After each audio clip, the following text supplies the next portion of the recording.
Well, it worked. First game, you came out and 46 touches, the most touches by a Fremantle player in a game, breaking David Mundy's and Peter Bell's record that they held together of 44. And I was at the footy last night, and I was telling a few people that I'm going to be interviewing you, and obviously you go straight to that game and the way you played in that game, getting 46 touches. And one of the guys described it as, that was fucking insane.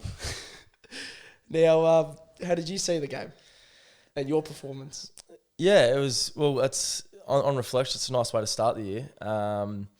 But I guess for me, I'll kind of look back to the way, I guess individually and as a team, we responded after that first 10 minutes. And I was really kind of proud of that. Across the board, because we got challenged early, challenged heavily, like 4 goals down, start round 1 when you haven't got any performances under your belt. You don't know where you sit. You can kind of lend yourself to start questioning, like, shit, have we done the proper work through the preseason, all this stuff. And then for us just to stick to the plan and kind of wrestle that momentum back, kick a couple of goals late. I was really proud of the way that we were able to do that, and then kind of just continue to impose our kind of footy across the game. But I guess individually for me, it's just it's a good, I guess, reflection of the preseason and the work that I've kind of put in individually and as a midfield group as well. I felt like last year the midfield group got challenged. The year before in 2022 when we were going well, it was a real strength. Felt like one of the best midfields in the comp from a damaging scoring point of view and being able to defend behind it. But last year it was inconsistent, and we lost a few players and we weren't able to do it. But on the weekend and throughout the preseason, that's been a big focus of our midfield group to get back to being one of the most damaging, kind of ruthless midfields in the comp. And if you looked at guys like Nat Fyfe and Hayden Young coming into that kind of fold, it's you're only going to get better. So I was kind of happy to be really a part of that. And some weeks it's going to be me getting heaps of the footy. Some weeks it's going to be Andy. Other weeks it's going to be Fyfey. And I feel like that's the beauty of our midfield, that if you're to kind of tag or try and take away one of us, someone else is going to stand up, and it's just going to be a tough day for the team. So looking forward to continuing to get better, because we're one game down with that group, and feel like we're only going to get better each week. Yeah, and when you're playing the game, do you know sort of that it's a big performance or you've racked up a lot of possessions? Sometimes the stats pop up on the big screen. Were you aware of having such a high disposal game? There's, like you said, they pop up on the big screen every now and then, and you kind of catch a glimpse of it. But I think when you're in those kind of moments, the beauty of it is that you're not really thinking about too much. And last week there wasn't much going on kind of in my brain except for what I was focusing on in that moment, and kind of thinking about the game and thinking about where I was running patterns defensively, whatever it is. And you don't really think about, you just kind of forget, and it's a bit of a blur. People talk about the zone, you're kind of in the zone and stuff, and whatever that kind of is, but you're not thinking about a whole heap, so you're not really kind of noticing it too much. But then when you do kind of notice on the screen, you're like, shit, I've had 25 in the first half here, and you're like, this could be on for a big one. And then that's where the mental side of the game is so important, because if you kind of allow yourself to go into the what ifs and the outcomes, and you're like, oh, I've had 14 in the first half, I'm going to have 56 today. That's you beauty. Yeah. It's the same with like the key forwards, when they kick 3 in the first quarter, you're like, oh, I could have 12 today.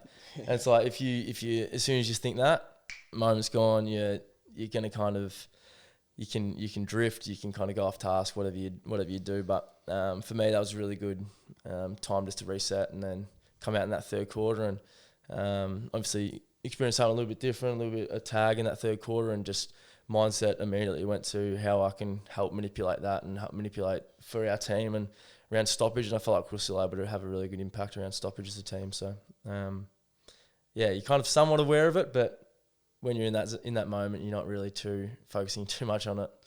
So you're aware of it. So your teammates as well, they'd be aware of it if it's popping up on the big screen. So it's just sort of like ignoring your teammates as well. Like, how did you know at halftime? Did one of your teammates like mention it? Because obviously they're aware as well. A few of the boys come up like, "Fuck, you're going right, eh?" or something like that at halftime, or "Fuck, good work," like just getting around you and stuff. But that kind of happens anyway. Like, you kind of getting around each other as it is. So, But it's kind of like when it's kind of fixed on the scoreboard as you're walking off. And I think and Jai Amos was having a shot on goal after the siren at half time, and it was up on the screen. So once the game's kind of stopped, you're kind of looking around a little bit and you see it. So that was kind of when I first noticed it. But and then you kind of reflect, you're like, shit, I have had a bit of it in this first half. But yeah, the boys, especially in that third quarter when I was getting tagged as well, the boys looked after me a bit. Like Fife, he took a mark and I wrapped around the back of him and he just gave me a little handball. It's like little stuff like that where you can really look after your teammates. And we've experienced it with Andy Brayshaw a fair bit over the last couple of years, getting tagged, and just little ways we can help him and really manipulate it to make the tagger's life as hard as possible, and then really manipulate it to kind of get the team, that needle push in our team's favour, because if your team's going well, they're probably more likely to drop the tag and know that it's not working for them. So as quick as we can do that, the better. But yeah, a few boys looked after me, which is nice. Yeah, definitely. It really takes a team effort to produce a performance like 46 touches. You must really be loving footy then if you're getting 46 touches. Yeah, it's nice when you walk off and you can kind of have a really good win like that and then contribute individually. It's a great kind of feeling walking off the ground. But I think for me, the focus this year is to walk off the ground every week and have a sense of enjoyment of playing, and for me that comes back to the way I play, and not kind of the outcomes, or not the disposals, the clearances or whatever it is, but the way I approach each game. And for me that comes back to my strengths and what I value really highly as a player and as a person. So that kind of comes back to the physicality and the contest first and foremost, and then being a really good teammate. So if I'm doing those two things and really celebrating my teammates and enjoying that part of it, and then really approaching each game with a real intent to be physical and embrace the contest and the chaos of the game, I think that holds me in really good stead, and my kind of game comes from there. But then I can walk off the ground having a real sense of enjoyment, knowing that I've done what I value really highly, and had fun with my mates doing it as well. So yeah, last week I was able to do that, walked off and felt like I ticked those two boxes, and the result was what it was. But yeah, I won't be looking at the stat sheet kind of judging my games on that. I'll be judging it on those kind of two things.